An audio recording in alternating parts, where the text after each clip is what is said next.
Over our last three classes,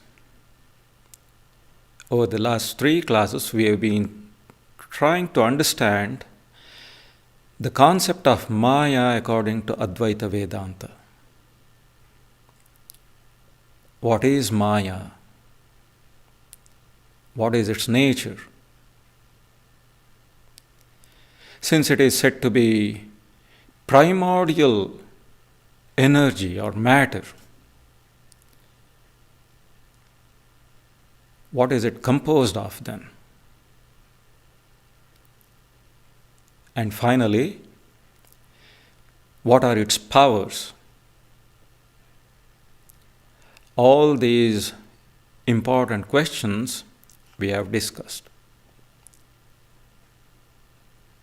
Very briefly, Maya is the mysterious power. Maya is the mysterious power by which God, while remaining himself changeless, appears as the changing universe. This is what Maya is. That is why we sometimes say Maya or Prakriti is the cause of the world. That is to say, Maya causes us to see God as the manifold universe, as the universe of diversity. But let us keep in mind that it is only to finite beings, like ourselves that God appears as the universe. But we'll come to this point later again. It's interesting to note that the word Maya comes from the root Ma. The root Ma means to measure. So what does Maya measure? It measures, so to say, it measures the immeasurable. That is what it does. It makes the unlimited apparently limited. Please pay attention to the word apparently. It makes the unlimited apparently limited. It makes what is undifferentiated apparently differentiated. The unrelated apparently related. Maya makes the unconditioned absolute apparently conditioned relative. Conditioned by what? Conditioned by relativity, by time, space, and causation. That is why relativity itself is said to be Maya. So this is why Maya has been called one who can make the non-existent appear as existent. This is one of the very well-known descriptions of Maya. Aghatana ghatana patiyasi. Aghatana ghatana patiyasi. One who can make the non-existent appear as existent. She who can make the impossible possible. That is the power of Maya. Now, there are two ways of looking at Maya, depending upon one's point of view. From the collective or cosmic point of view, Maya is one. From the collective or cosmic point of view, Maya is one. From the individual point of view, from the point of view of mine and yours, Maya is many. Just so you know the Sanskrit terms, it is good to know the Sanskrit also as much as possible. Collective is samashti or aggregate, and individual is vyashti, separate. Samashti is the whole, Vyashti is the part. So we speak of two aspects of Maya, Samashti Maya and Vyashti Maya. Vedanta texts give an illustration to explain these two aspects of Maya. For example, I can look at a number of trees and describe them as a forest. Or I can look at a forest from the point of view of the trees and describe it as a number of trees. I'll repeat it. We can either look at a number of trees and call them a forest, or we can look at the whole forest from the standpoint of the individual trees and describe it as a number of trees. Or to take another example, from the collective viewpoint, I could describe a vast body of water as a sea. And from the individual standpoint, I can describe the sea as small quantities of water. I hope you got the point. In the same way, Vedanta speaks of collective or cosmic Maya, Samashti Maya, and of individual Maya, Vyashti Maya. In both these aspects, both cosmic and individual aspects, Maya hides the true nature of Brahman. This is how the infinite and eternal absolute appears as a finite being limited by time and space. In association with the cosmic Maya, Brahman appears as Ishvara. In association with cosmic Maya, Brahman appears as Ishvara or Saguna Brahman. That is the conditioned Brahman. That is the personal God. And in association with individual Maya, that same Brahman appears as the Jiva or the individual soul. So Maya becomes the Upadhi. That is our theme for today, Upadhi. What is technically known as the limiting adjunct. In all Vedanta books, English translations, you find this term, limiting adjunct. Maya is a limiting adjunct of Brahman, something that is attached to Brahman, something that is superimposed upon Brahman. And Upadhi is something that seems to alter, that seems to limit the true nature of an object without really doing so. The Upadhi of Maya doesn't bring about any real change in Brahman. The infinite Brahman can never be limited. This we have to know once and for all. The infinite Brahman can never be limited. So the limitation is only apparent, not real. The sky is formless. That is beyond doubt. The sky is formless.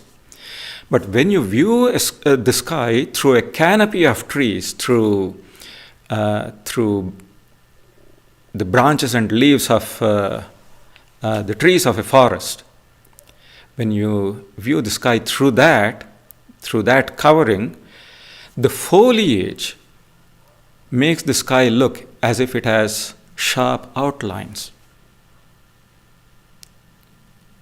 Or to take a classic example, a crystal ball is perfectly colorless, but it appears but it appears to take on the color of, say, a flower that is placed near it. In the same way, it is the association with the upadhis of various material bodies, whether these bodies are gross or subtle. It is the association with the upadhis that makes Brahman appear as this universe of diversity. Brahman appears as stones, plants, animals, humans, gods, and the Creator Himself. So, from a blade of grass up to the Creator God Himself, Brahman appears in all these diverse forms, in association with those respective upadhis. When the upadhi is discarded, what we ignorantly regarded as finite, an entity with name and form, what we ignorantly regarded as finite is realized as the formless, nameless Brahman.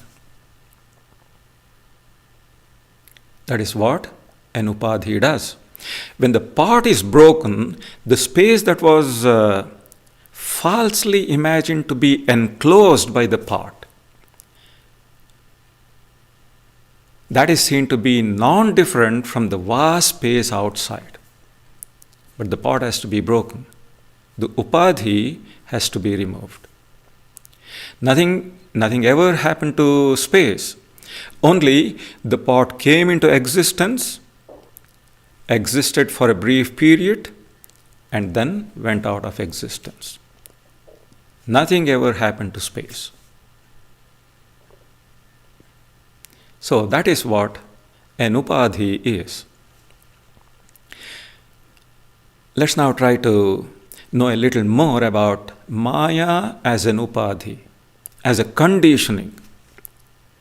First, we take up the cosmic aspect. As we just heard, Nirguna Brahman, or the absolute reality, in association with the upadhi of collective Maya. I'll go over it once again slowly. The absolute reality, or Nirguna Brahman, in association with the upadhi of collective Maya, Samashti Maya. That comes to be called Saguna Brahman, or the conditioned Brahman. This Saguna Brahman is what we also know as the Ishvara, or the personal God. According to Advaita Vedanta, Ishvara is one step lower than the Supreme Brahman. But remember, Ishvara, though a step lower than the absolute Brahman, he is the highest manifestation of that Brahman in the relative world. That is what the personal God is. The highest manifestation of the supreme reality in this world of relativity. So Ishvara is said to be all-pervading, all-knowing, all-powerful. Ishvara lords over everything. Brahman, the Supreme Brahman, that cannot be described by any specific attribute, by any quality. It is Ishvara, not the pure Brahman, who in his different aspects is called the creator, preserver, and destroyer of the universe. This we have already heard when we discussed the subject of the forms of God. It is Ishvara and not Brahman who is called creator, preserver and destroyer of the universe.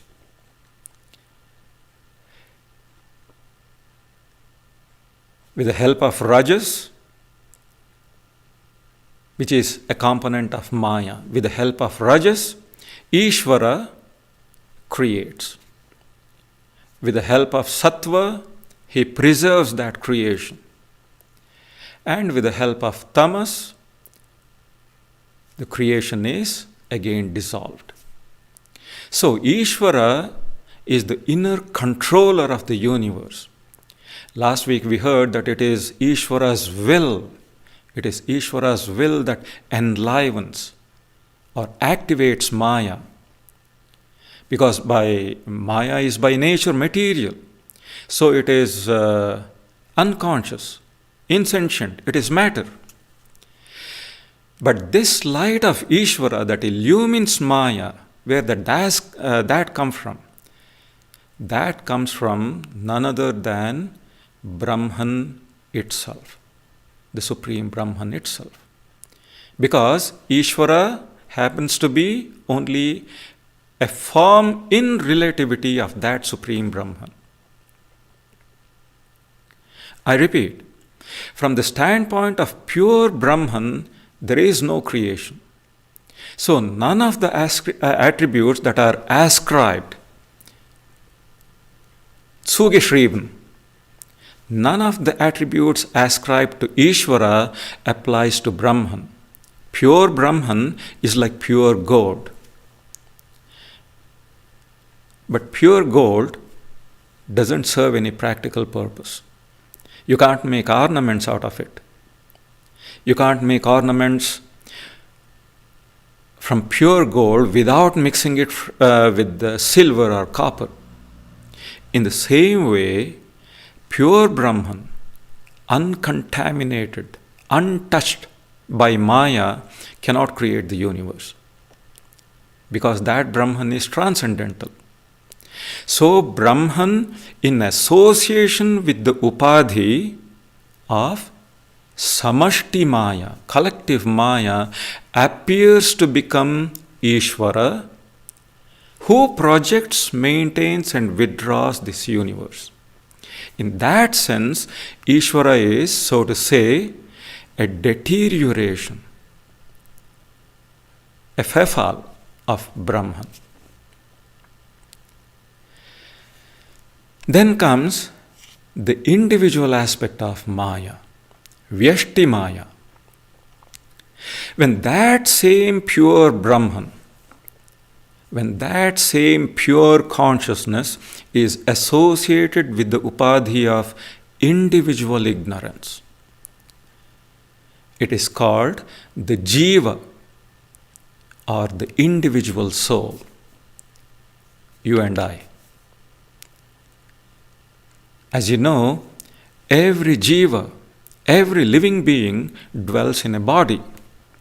And just as the light of Ishvara that illumines cosmic Maya, just as the light of Ishvara illumines Maya, is none other than the light of Brahman, the conscious of the Jiva, the consciousness that is in us, that illumines our individual Mayas, is also derived from the same pure consciousness of Brahman. Please keep in mind, our mind, intelligence, ego, the senses, they are all products of Maya. They are all material in nature. Each of them is unconscious, insentient in itself. But just like cosmic Maya, it is only because of the light of Brahman that these components of individual Maya appear to become conscious. It is only because of the light of Brahman that these components of individual Maya, Manas, Buddhi, Ahankara, Indriyas, all these things appear to be conscious.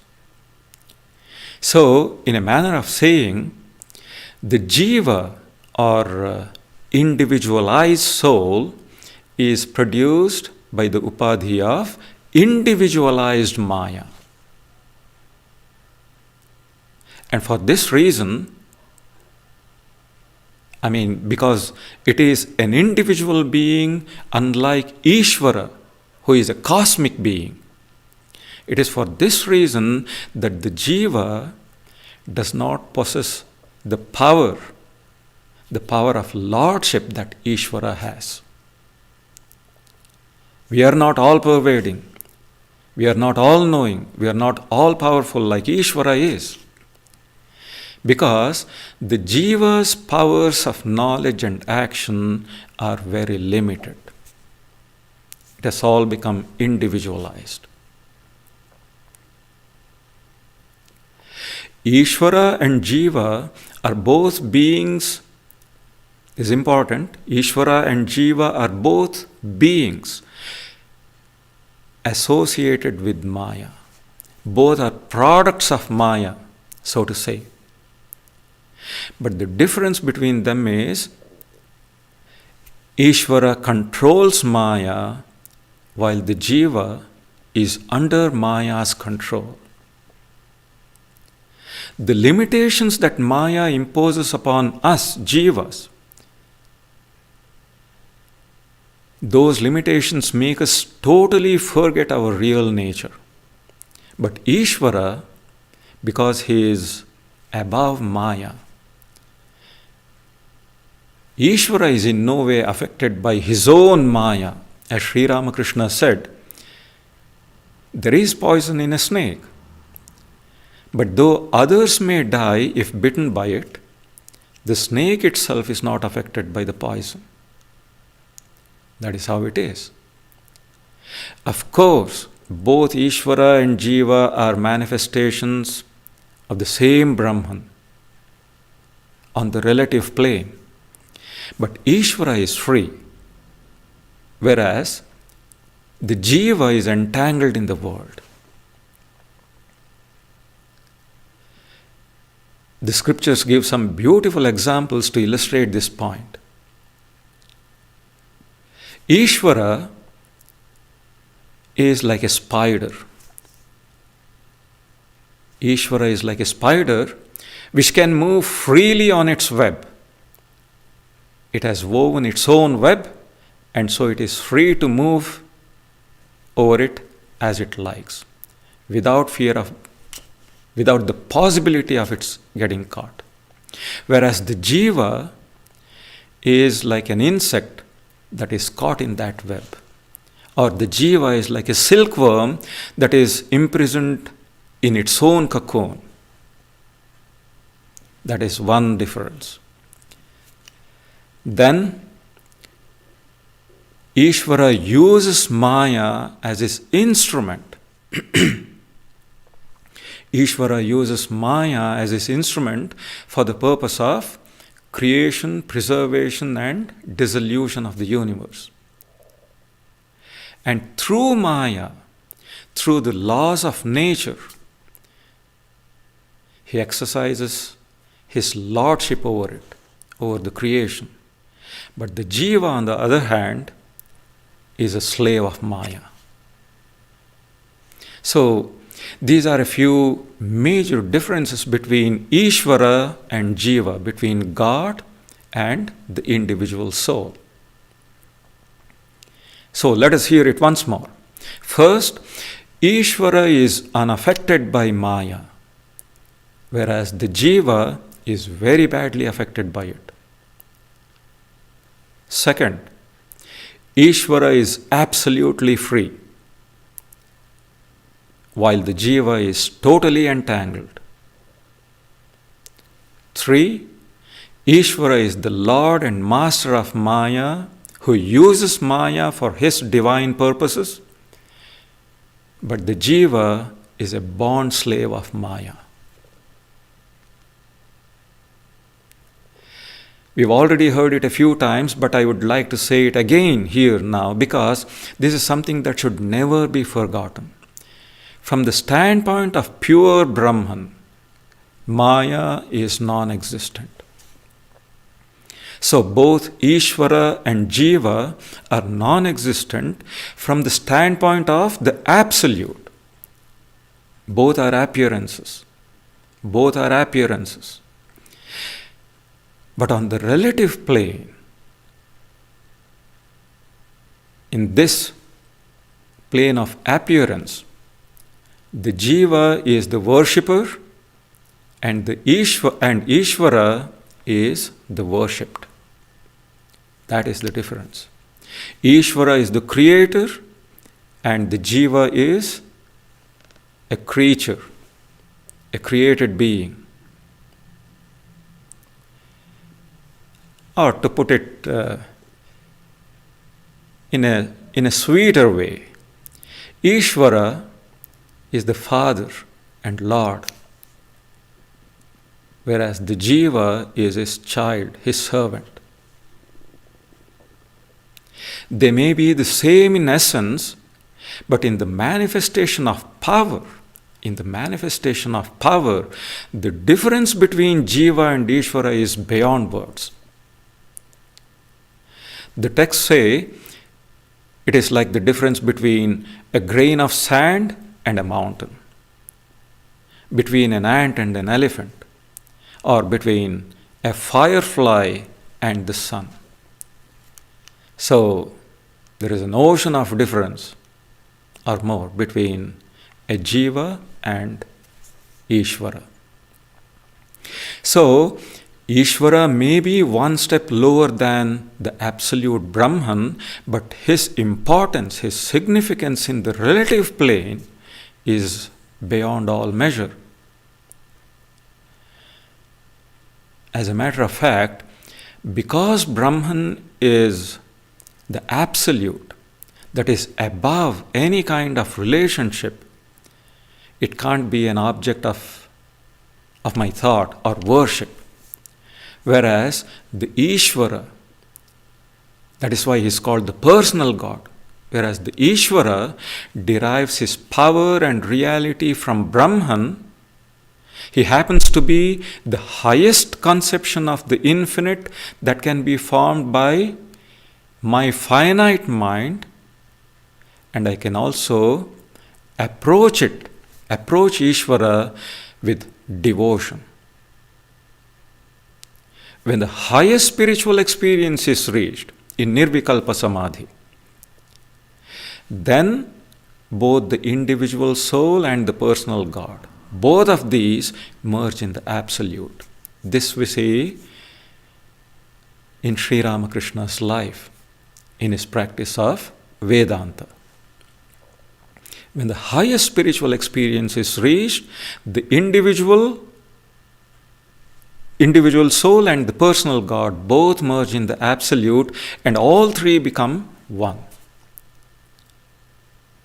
Then Brahman alone exists. So now, to come back to the Upadhis, the collective or cosmic, that is to say, the Samashti Maya is said to be higher or superior to the individual or Vyashti Maya, in the sense that Samashti Maya is the Upadhi of Ishvara, whereas the Vyashti Maya is the Upadhi of the Jiva. In that sense, it is this collective Maya that consists of the three gunas. We heard this last week. Maya is made up of the three gunas, Sattva, Rajas and Tamas. It is the Samashti Maya. In association with them, Ishvara creates, preserves and destroys the universe. But though associated with Maya, one thing with Ishvara is that he is always aware of his true nature, which is Brahman. He never forgets that. This is very important to remember.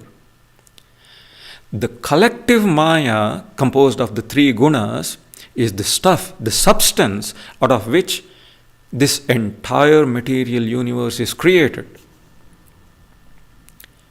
That is why it is also known as the causal body of the Ishvara. It appears to cover Brahman like a sheath. But through this sheath, the Ananda, the bliss of Brahman permeates Ishvara. Ishvara is saturated with the Ananda of Brahman. That is why this Samashti Maya is also called the Anandamaya Kosha of Ishvara, the sheath of bliss. At the time of Pralaya, cosmic dissolution, when the world cycle comes to an end, at that time all beings, gross and subtle, merge in this cosmic Maya. That is why this Samashti Maya is also called the cosmic sleep. And as we heard in Shankaracharya's definition, this cosmic Maya is regarded as the energy or power inherent in Ishvara, Ishvari Shakti. It is this same cosmic Maya that is worshipped as Kali or Shakti, the divine mother of the universe. So, Maya in its collective or samashti aspect is all this. It is the Anandamaya Kosha of Ishvara. It is the cosmic sleep. It is Ishvara's Shakti. Now the individual Maya, Vyashti Maya. Just as the material universe is produced out of Samashti Maya, just as the material universe is produced out of Samashti Maya, collective Maya, the individual souls, ego, mind, senses and body, the individual soul's ego, mind, senses and body are produced from the individual Maya. So this is known as the causal body of the Jiva. Vyashti Maya is called the causal body of the Jiva, just as the collective Maya, Samashti Maya, composed of the gunas, is the causal body of Ishvara. And like at the time of cosmic dissolution, in deep sleep, the gross and subtle bodies of the Jiva, this is our daily experience. As in Pralaya, cosmic dissolution, in our daily deep sleep state, the gross and subtle bodies subside and merge in what is known as the causal body, Vyashti Maya. That is why individual Maya is also designated, is also known as deep sleep. Just like cosmic sleep, this is deep sleep on the individual scale. In that state, it remains in an undifferentiated form. That is why we say we don't know anything in deep sleep. Then, just as cosmic Maya appears to conceal Brahman, individual Maya appears to conceal Atman, the Brahman within, the pure consciousness within. Maya conceals this like a sheath. But through that sheath, the Ananda or bliss of Atman permeates the Jiva in deep sleep. We know this from our daily experience. Deep sleep is a state that is characterized by an absence of the pain and suffering that are experienced in the other two states. in the waking and dream states. So this is also called the Anandamaya Kosha,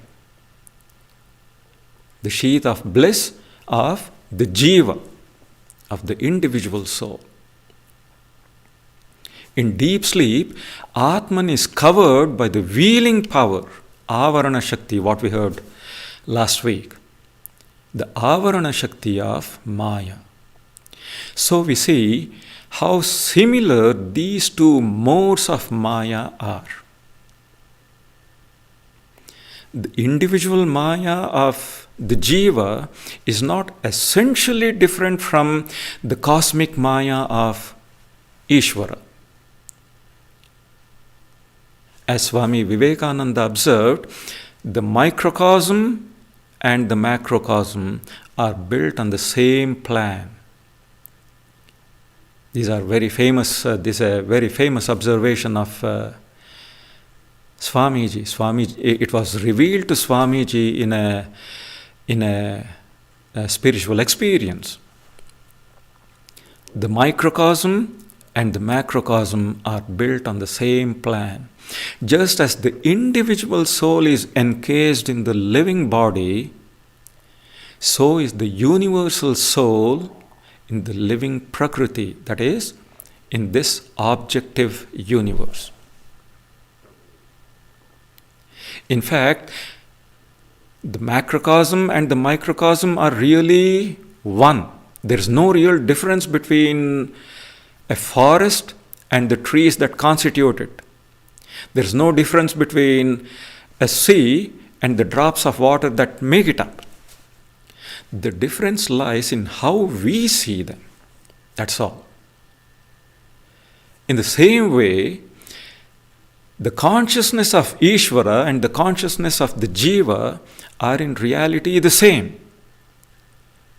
It is all one and the same consciousness. How we look at it makes all the difference. Now, that was theory. Let me now try to summarize all this theory in understandable or practical terms. So, what is an upadhi? In very simple words, an upadhi is a limitation that is imposed upon our soul, a limitation that disables the soul, a limitation that prevents the soul from seeing reality as it is. I, as a human being, I, as Bhaswatananda, together with everything that attaches itself to that name, to that designation, to that limitation, I, as such, can never know God. That means Bhaswatananda should transcend his upadhis and become God in order to know God. So, upadhis are simply the physical, mental, and moral conditions. The physical, mental, and moral conditions under which we happen to exist. That is what an upadhi is. An analysis of them, if you want to know these upadhis in detail, that is actually more a matter of science than of spirituality, because it is an analysis of matter, however subtle these upadhis may be. But you know, the ancient rishis were as much scientists as they were sages. And they analyzed these upadhis in a comprehensive way. There is, first of all, the gross body that is made up of various elements and which the soul casts off at death. But as you know, the destruction of the physical body doesn't bring freedom to the soul. Because even after death, the soul is still enclosed by a subtle body that consists of the subtle organs of action and perception, the mind, the pranas, the vital energy. The soul, the Jivatma, wanders through the mazes of samsara with this psychic equipment. How and where and for how long it wanders like this is determined by the merit of what it has done. Not only what it has done, also what it has thought. That is why Swami Vivekananda used to say, take care of what you think, because that will determine your future. So, how and where my soul wanders in this samsara, high or low, that is all determined by my karma.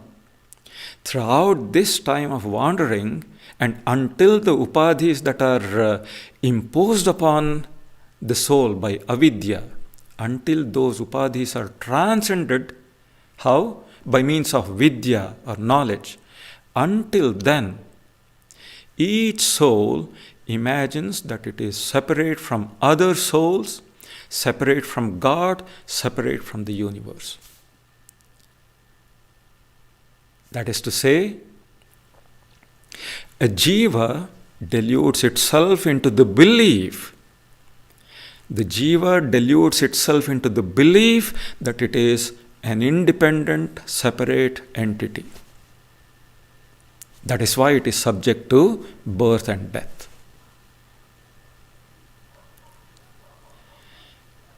But now the question comes, then, if it is all only imaginary, then aren't souls really separate from one another?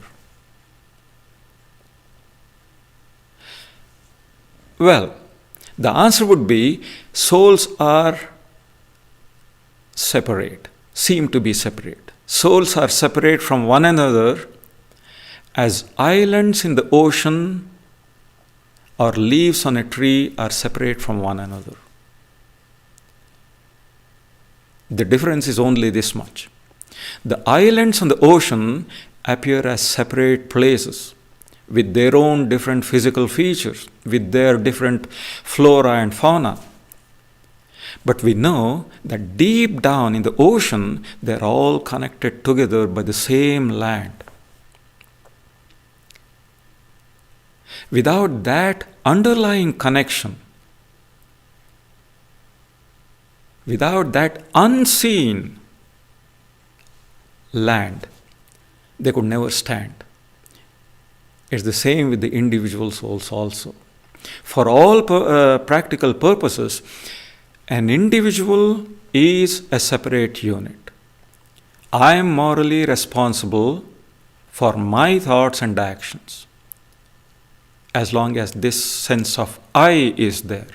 I sin and I fall. I do good and I rise. As I sow, so I reap. Here or hereafter. But my salvation, that lies in my finally transcending this individuality, this transcending these feelings of I, me and mine. At first sight, we may all seem to be clearly separate from one another. But a little reflection will show that despite this obvious separateness, we do understand one another. We feel for one another. We love one another. In rare moments, we even enter into one another's being.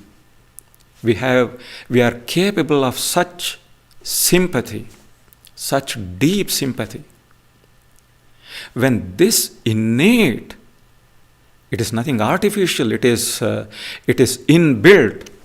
When this innate sense of oneness is raised to its highest level, that is set to culminate in a mystic vision where the unity of all existence, the oneness of the entire creation it is said to become a fact of actual perception. A realized soul actually perceives that it is all one.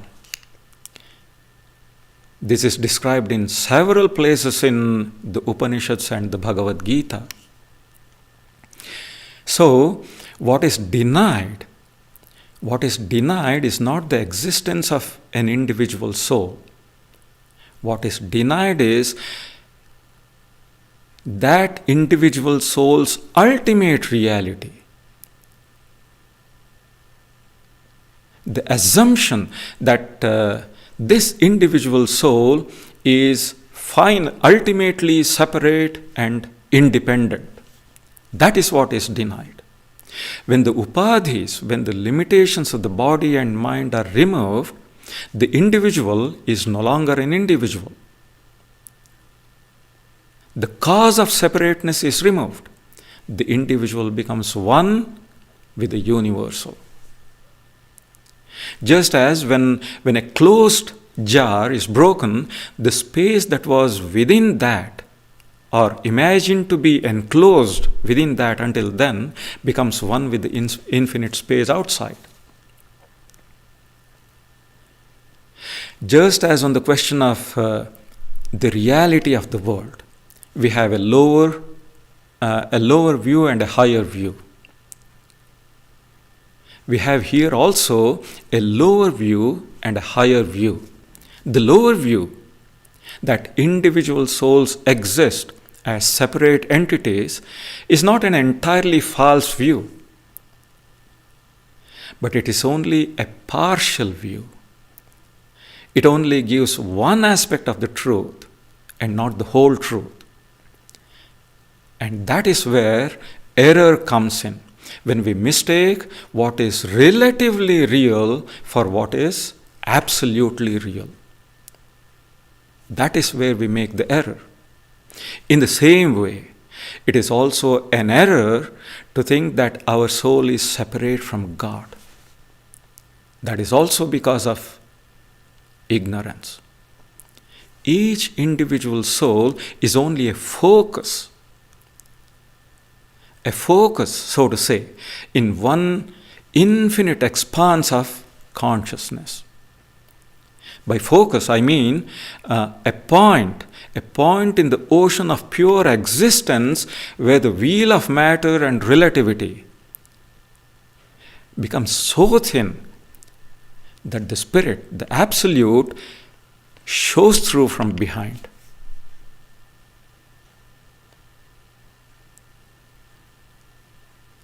Also, it is an error to think of the soul as a part of God. Because God being the sole reality, the conception of part and whole does not apply to God. Nor is the soul a form or modification of God. Because God is changeless, and being changeless, God cannot be subject to any modification.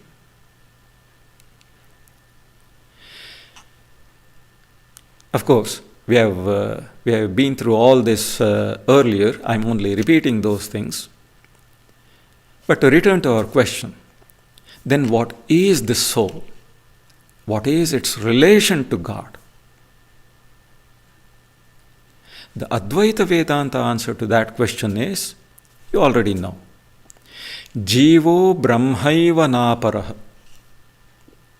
The individual soul is none other than Brahman itself. When all the limiting factors, Upadhis, are removed, what we ignorantly called the individual soul is seen, is perceived to be identical with the absolute Brahman. Swami Vivekananda explains this in a most wonderful way. What is the soul and what is God? Swamiji says, the soul is a circle whose circumference is nowhere, but whose center is in some body. The soul is a circle whose circumference is nowhere but whose center is in some body. Death is only a change of center. What does that mean? It means the soul in its real nature is limitless. But while it is thought, while it is imagined to reside in a living body, it is, just as we heard, a focal point, a point where the infinite spirit expresses or manifests itself. That is what an individual soul is. And God? What is God? Swamiji says God is a circle whose circumference is nowhere but whose center is everywhere. God is a circle whose circumference is nowhere and whose center is everywhere. When we can get out of the limited center of the body, we shall realize God, our true self. This is what Swamiji says. So both soul and God are in their real nature the one and the same circle without circumference. The centers of those circles, one called soul, the other called God, those centers are imaginary, only apparent.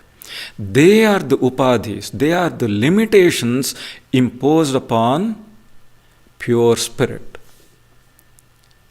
In the highest spiritual experience, as I just said, in the highest spiritual experience, the upadhis are transcended, soul and God both merge in spirit, and the three become one. Pure spirit alone exists. But let us hear Swamiji's own explanation of his definition. He says, my idea is what you call a personal God is the same as the impersonal being. A personal and impersonal God at the same time. We are personalized impersonal beings. See how beautifully Swamiji says. We are personalized impersonal beings. If you use the word in an absolute sense, we are impersonal. But if you use it in a relative meaning, we are personal. Swamiji says, each one of you is the universal being. Each one of you is omnipresent. It may seem staggering, it may seem incredible at first. Swamiji says, but I am sure of this. I am as sure of this as I stand before you, because it's a matter of actual perception for a realized soul like Swamiji, who is liberated in life, liberated from all upadhis. How can the spirit help being omnipresent and all-pervading? Swamiji is asking. It has neither length, nor breadth, nor thickness, nor any material attribute whatever. And if we are all spirits, we cannot be limited by anything. If we were limited to this body, we would be a material something. Body and soul and everything would be material.